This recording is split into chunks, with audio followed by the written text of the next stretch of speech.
이번 6위 주제입니다. 조희대 대법원장 관련 소식입니다. 이 사법부를 흔들기 위한 무기로 작용했던 민주당발 조희대 회동설의 신빙성이 흔들리고 있죠.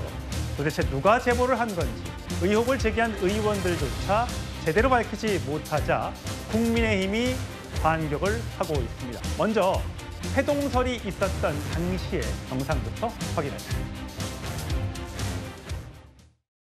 제가 제보받은 거고요. 제가 지난번에 제보받았어요. 윤석열 탄핵 이후 정상명, 한덕수, 김충식, 조희대가 4인이 회동했답니다. 조희대 대법원장하고 차우상 위원장하고 그다음에 김충식이하고 한덕수하고 목적 비밀이 많고 잠시를 묻었다 이것입니다.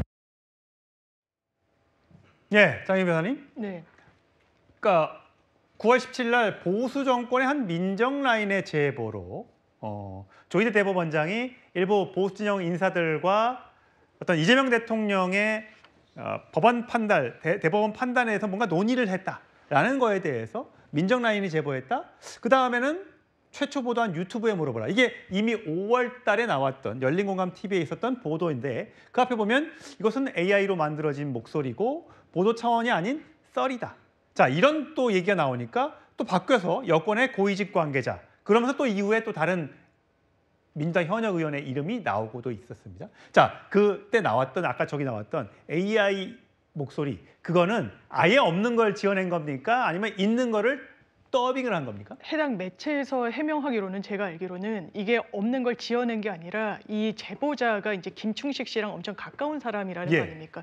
그 부분을 이제 가공을 했다. 그러니까 이제 변조를 했다라는 취지로 음성 변조에 음성 변조를 뭐 여러 차례 그 특정이 되지 않도록 뭐 기울였다라는 식으로 이야기를 하고 있는 것 같고, 아마 서영교 의원 같은 경우에는 이게 이제 말이 바뀌었다고 보여질 수 있는 부분이 있는데 아마 정확하게는 여러 출처로 본인이 이 사실관계에 대해서 의혹 제기에 이르게 됐다라고 이야기를 하는 것 같아요. 그 출처 중에 하나가 지금 짚어주신 대로 이 해당 유튜브 매체인 부분이 있고, 또 뭐 민정 라인, 그것도 이제 윤석열 정부 때 있었던 인사라는 부분이 있고, 또 여권의 고위 관계자라고 하는 게 이제 실명이 뭐 특정이 되는 한 의원이 있는데, 이런 부분과 관해서 여러 경로를 거쳐서 사실상 제가 개인적으로 판단할 때는 이 인터넷 매체의 신빙성이 대단히 높다라고 평가하기는 지금 시점에 어려울 것 같고, 나머지 이 두 부분까지 좀 종합해서 의혹 제기에 이르렀다라고. 그래서 제보자도 필요한 경우에는 뭐 특검이나 이런 부분에 수사에 응할 수도 있다, 이렇게 이야기를 하는 것 같습니다. 예, 제보자의 신원을 노출시키지 않기 위해서 뭔가 음성을 대역했던 AI 목소리가 그것이다라는 장현미 변호사의 얘기가 있었는데, 자, 송영훈 변호사. 또 어디서는 또 일각에 또 다른 유튜브인데 유튜브에서 이 목소리를 분석해 봤더니 그 목소리는 그 열린공감 TV에서 일하는 또 누군가의 목소리와 뭐 톤이나 이런 게 비슷하더라. 또 이런 의혹. 그러니까 이게 의혹을 해서 이게 눈덩이처럼 계속 커지고 있거든요. 누구 말이 맞는 거예요? 그러니까 이쯤 되면요, 누가 저 음성을 녹음했는지 혹은 AI인지를 떠나서 내용 자체에 대해서 더 이상 뒷받침되는 근거를 내놓지 못하고 있지 않습니까? 시점을 특정한다든가 장소에 대해서 최소한의 범주를 제시한다든가. 예를 들면 청담동 술자리 가짜뉴스 때는요, 최소한 청담동이라는 지명이라도 있었어요. 그런 것도 없고 뭔가 구체적인 근거는 전혀 내놓지 못하고 있는 상황이면은 서영교 의원이 깔끔하게 사과하고 법적 책임, 정치적 책임 모두 다 져야죠. 그렇지 않고 자꾸 이런 제보자가 있다, 저런 제보자가 있다 하면서 실체는 내놓지 못하고 있으니까 이런 상황이 벌어지는 겁니다. 예. 자, 이렇게 제보의 신빙성이 흔들리니까 민주당 내에서도 이거 너무 나갔는데 라는 우려의 목소리도 있습니다. 김병기 민주당 원내대표는 처음 거론한 분들이 해명을 해라라고 얘기를 했습니다. 들어보시죠. 처음에 이제 거론하신 분들이 계시죠. 말씀하신 분들이 해명을 갖다가 하셔야 될 것 같습니다. 정치라는 분야가 면책특권을 주는 것은 의혹을 제기하는 거거든요. 본질은 이재명 죽이기 재판 모의 의혹 사건, 이것이 핵심입니다. 진실 공방으로 흐르는 것에 대해서 크게 뭐 이렇게 대응할 생각이 없습니다. 네. 야, 김철영 교수님, 예. 진실 공방으로 흐르는 것에 대해서 대응할 생각이 없다라고 했어요. 자, 민주당에서는요. 자, 비상계엄부터 5월 1일 파기환송까지 과정들만 갖고도 조희대 대법원장에 대한 문제 제기는 충분히 가능하다. 자, 조희대 대법원장 아직 국민 불신이 얼마나 큰지 눈치 못 채고 있다. 딸랑 직위원 재판부에 판사 1명 추가해서 신뢰가 회복되겠느냐? 보이지 않는 손이 있다라는 등등의 민주당의 주장들이 나왔습니다. 그래서 저는 그 공직선거법 파기한 송에 대해서 아마 조희대 대법원장이 당시 주도하지 않았느냐. 그렇기 때문에 아마 조희대 대법원장이 민주당이 대선 후보로 교체하려고 하는 그런 정치적 의도가 있었다. 이렇게 얘기를 하고 있는 것 같은데요. 저는 만약 그때 상황을 조금 복귀해 보면 그때 공직선거법 파기한 송이 될 때 대법관이 12분이 참석을 했거든요. 근데 그중에 10분이 조희대 대법원장과 똑같이 유죄 취지의 파기한 송을 얘기했고 2분이 그때 반대를 했었습니다. 근데 그 부분이 뭐냐니까 이홍구 대법관하고 오경미 재판관인데 그 2분은 문재인 정부 때 임명됐던 분들이시거든요. 그렇기 때문에 저는 만약 그 2분에 대해서 이번 국정감사 때 증인으로 채택하거나 또는 지난번에 그 관본권 띠지 분실에 대해서 법사위에서 어떤 청문회 했던 것처럼 그 2분이 만약 국회에 나와서 그때 당시 상황을 보니까 조영대 대법원장의 평소와는 다르게 너무 속도전을 내더라. 그리고 수만 쪽에 이르는 그 사건 기록을 제대로 검토할 시간이 없을 만큼 아주 성급하게 재판을 이끌려고 하더라 하는 그런 진술들이 나온다면 저는 조희대 대법원장이 거기에 대한 나름대로의 정치적 책임이라든가 또는 뭐 여러 가지 민주당에서 얘기하는 정치 개입의 의도가 있다고 할 수 있지만 저는 지금 그 2분의 재판관들 특히 문재인 정부 때 임명했던 이홍구 대법관이나 오경미 재판관이 여기에 대해서 아무런 얘기를 하지 않고 있거든요. 그렇다면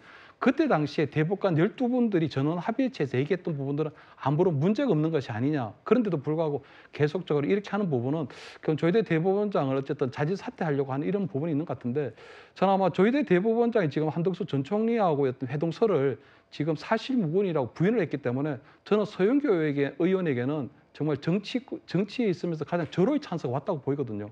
본인이 얘기하는 것처럼 보수 정권의 민정 쪽에 있는 인사나 아니면 여권에 있는 다른 고위직 인사의 어떤 제보를 갖고 특검이든 공수처에 가서 그 부분을 그냥 제보만 반박할 수 있는 조희대 대법원장의 어떤 사실무근이라는 그 주장을 반박할 수 있는 증거만 내놓게 되면 저는 조희대 대법원장 같은 경우에는 거의 뭐 형사 입건될 가능성도 크고 형사 입건이 되면 탄핵의 사유도 되고 또 자진 사퇴할 수 있는 요건도 되거든요. 그렇기 때문에 저는 서영교 의원이 더 이상 그런 부분들을 어떤 제보자를 보호할 이유가 전혀 없다. 왜냐하면 진짜 조희대 대법원장이 한덕수 총리를 만나서 이 문제를 논의했다면 이거는 정말 사법농단이 국기 문란에 해당하는 부분이기 때문에 보도할 필요가 없거든요. 근데도 불구하고 서영교 의원이 지금 내놓지 않고 있는 것은 본인의 거짓말을 감추기 위해서 더 큰 거짓말을 하고 있는 것이 아닌가. 그렇게 의심하고 계시군요. 그렇기 때문에 저는 그런 의견. 윤석열 전 대통령이 4월 4일 날 파면됐죠. 헌법재판소로부터.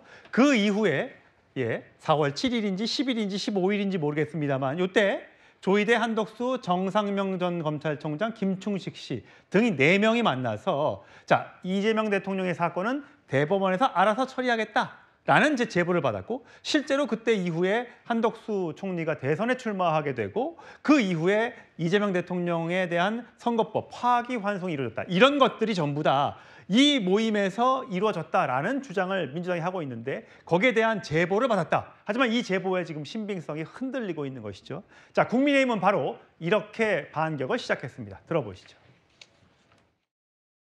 국회에 조작된 음성 파일을 들고 와서 전 국민을 상대로 대국민 사기극을 벌였습니다. 이번 공작이 성공했더라면 그래서 대법원장을 축출하고 사법부를 결국 장악한다면 결국 대한민국은 1인 독재 체제의 서막이 열리는 것입니다. 자다가도 벌떡 일어날 끔찍한 정치 공작이라고 생각합니다.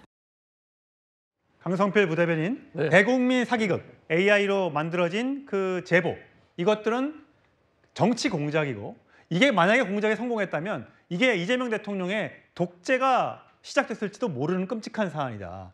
사법부 안에 내란 특별재판부, 내란 전담 재판부를 설치하는 것은 암덩어리를 몸에 넣는 것과 마찬가지다라는 다소 강도 높은 비난을 했습니다. 여기에 대해서 민주당에서는 후안무치하자 적반하장이다. 계엄 예전에 지난해 여름에 민주당에서 제기했을 때 다 가짜라며. 근데 계엄 실제로 일어났잖아. 이것도 비슷한 맥락 아니겠느냐라는 뉘앙스로 지금 민주당이 또 주장하고 있습니다. 맞습니다. 이제 저는 먼저 이 문제의 본질에 대해서 좀 지적을 하고 싶어요. 그러니까 조희대 대법원장이 대선에 개입했고 또 뭐 개입을 한 것을 넘어서 또 최근에는 뭐 직위원 판사의 희대 어떤 이해할 수 없는 구속 산정 반식 이런 것들에 대해서도 전혀 입장 표명이 없었거든요. 우리가 국민의힘에서 위인 설법이라고 하잖아요. 윤석열 전 대통령 딱 한 명만을 위해서 구속 산정 반식을 바꾸고 다시 돌아갔는데 여기에 대해서 국민적으로 분노가 있고 의심이 있고 의아하게 생각하는데 조희대 대법원장 얘기 안 하잖아요. 마찬가지로 조희대 대법원장이 사실 파기 환송 결정 그분 말고 다른 10명까지 했다고 칩시다.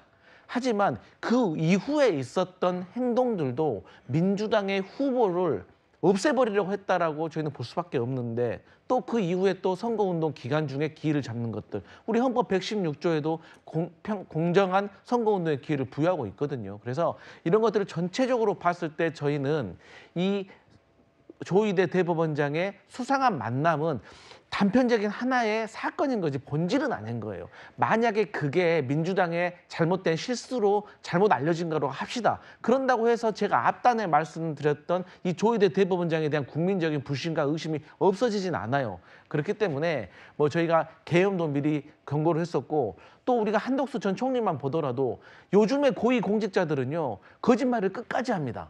말도 안 되는 성의도 없어요 사실. 근데 CCTV에 딱 찍혀서 들이대지 않는 이상은 거짓말이 계속되기 때문에 저희는 사실 의심하고 있는 서영교, 부승찬 의원도 국민들의 눈높이에 맞게 책임감 있게 좀 더 증거를 제시해야 되고 만약 이게 사실이 아니라고 하면 본인들이 정치적 책임을 져야 됩니다. 예. 하지만 조희대 대법원장도 본인의 결백을 입증해야 됩니다. 왜? 그냥 한 번도 그런 전적이 없었다면 조희대 대법원장 건드는 자체가 상당히 리스크일 수 있지만 이미 이분은 제가 말씀드렸듯이 대선 개입, 직위원 판사에 대한 어떤 잘못된 것에 대해서 언급을 안 했기 때문에 예. 이분도 그런 노력을 해야 된다고 봐요. 송영민 변호사, 어쨌든 이재명 대통령이 됐잖아요. 그리고 사법개혁이라는 미명하에 목적하에 이렇게 사법부를 흔드는 행동을 만약에 민주당 여당에서 한다면 이게 잘못되면 역풍을 맞을 수도 있는 일인데 왜 이렇게 한다고 보세요?